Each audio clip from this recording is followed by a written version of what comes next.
The thing about bathrooms is, they're always the opener for thoughts and places, but never the star. So this is a tribute to my bathroom. If you think about it, bathrooms are kind of the most deserving place. I mean, think of all that happens there. I check myself out in the mirror and try to suppress feelings of self-doubt. I clean myself and let the stress of the day wash away while vaguely pedophilic frogs stare at me. And of course, I discreetly remove excrement so I can function as a healthy and happy human being. Bathrooms represent the fundamentals. No one takes much notice of their presence, but they're always there when you need them. Unless you're in the woods.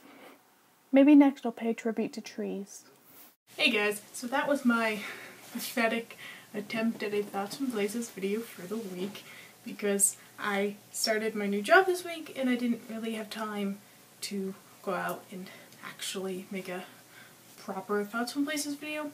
But at some point, when I have more time, I will probably do it. It'll just be late.